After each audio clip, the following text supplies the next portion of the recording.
धनगर माळी उद्या मराठा कुणबी आपल्या जातीचा उभा राहिला बिलकुल बघू ना. अरे मराठ्यांच्या जातीचा होता तर मराठ्याला आरक्षण का मागावं लागलं होतं? 14 मुख्यमंत्री तुमचे झाले मराठ्यावर, तुम्हाला आरक्षण का मागावं लागलं? त्याचा विचार आपण केला पाहिजे. म्हणून बांधवांनो, राष्ट्रीय समाज पक्ष ज्याला तिकीट देईल तोच माझ्या जातीचा, तोच माझा भाऊ आणि तीच माझी आई, ही भूमिका आपण केली. तुम्ही जर म्हणणार काँग्रेसमधून आमच्या जातीचा उभा राहिलाय आणि जानकर साहेबांनी दुसरा माणूस दिलाय, जानकर साहेबांवर जर तुम्ही प्रेम करत असाल तर आम्ही दगड जर दिला तर दगडाला तुम्ही आपला खासदार केला पाहिजे. तुम्ही फसला. तुमचा चमच्या जातीचा भाजपात येणार म्हणणार समाजाला मतदान दिलं पाहिजे आणि त्याला चालवणारा वेगळा असणार. तू त्याला नाही नुसता नावाला छूट तिथं पपेट म्हणून. काँग्रेसचा चमचाही तुमच्या समाजाचा आणि तो चमचेगिरी खेळत म्हणा आम्हाला असं केलेलं आहे. कोण शिवसेनेचा दलाल येईल, कोण राष्ट्रवादीचा चमचा येईल, त्या चमच्यांच्या पासून सावध राहा. तुम्हाला धोका होणार आहे. धोका. तुमच्या विकासाचा मौका पाहिजे असेल तर तुम्हाला आपली पार्टी शोधावी. आज ओबीसीचे मेळावा भरपूर होतात. ओबीसीची दिशा कुठे आहे? मतदार कुणाला टाकणार? मतदार कुणाला टाकणार? परत माणसं म्हणणार साहेब तुमचा विचार चांगला आहे हो, पण तुमचा माणूस जिंकून येत नाही. एक तर महाविकास आघाडी किंवा महायुती ही चर्चा चालत. तो विचार तुम्ही करू नका.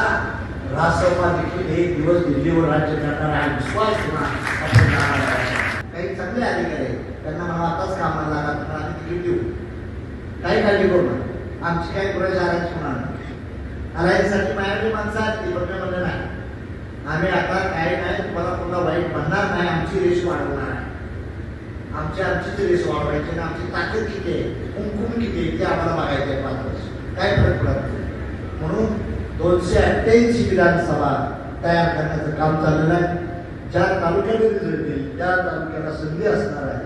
म्हणून कार्यकर्त्यांनी विचार करावा आणि राष्ट्रीय समाज पक्षाच्या माध्यमातून आपण तिने आपल्याला हे दिलं नाही म्हणून त्याच्यावर टीका टिप्पणी नाही करायची. तुम्ही काय करायचं आहे हे बघितलं. प्रत्येकाचा पक्ष काय असतो की त्यांची माणसं घेणार असतात. त्यामुळे तुम्हाला जिल्हा नियोजन मिळणार नाही, तुम्हाला कुठं काय मिळणार नाही. आणि आपल्या पक्षाचा सारा घेऊन काही आपला दुसऱ्या पक्षाची लोक तुम्हाला मदत करणार आहे. त्यांच्यापासून मी सावध राहा. त्यांच्यापासून मी सावध राहा. त्यांना म्हणायचं बाबा रे तू एक आमच्या आईला राहा नाही तर तू त्याच्या आईला राहा, तुझ्याबद्दल दुःख नाही. म्हणून ह्यांच्यापासून अशा कार्यकर्त्यांना तू सावध राहो. आपला पक्ष वाढवण्याची भूमिका करा तर तुमचं हित आहे. नाहीतर आणि ह्यातून या आजचा विदर्भाचा मेळावा आपण ज्या राज्यात प्रदेशात कमी आहे तिथं व्हायला भेट द्यायची भूमिका आहे. ते काम मराठवाड्यात कमी होते काय, मुंबईत मनात कमी आहे, पाहिजे तसं पश्चिम महाराष्ट्रात वाढत नाही. ह्याचं मी चिंतन आपण मनन केलं. म्हणून बांधवांनो युती 288 घडवणार आहे. भाषण करणं सोपं आहे. 288 मध्ये तुम्हाला उमेदवार मिळाले पाहिजे. मला माहित आहे काही ठिकाणी तुमच्यावर त्याला 10,000 मतं पडतील, काही ठिकाणी 1,00,000 मतं पडतील, काही ठिकाणी 65,000 मतं पडतील. अरे 10-12 आमदार येऊ द्या. यावेळेस राष्ट्रीय समाज पक्षाचाच मुख्यमंत्री होत आहे. ते काय माझ्याकडे एक आमदार होता, 1.5 मंत्री घेतली होती कॅबिनेट राज्यामध्ये.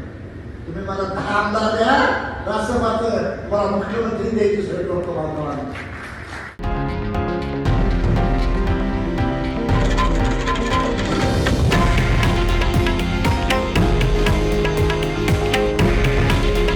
हे आहे देशातील नंबर 1 न्यूज नेटवर्क आणि आपण पाहत आहात TV9 मराठी.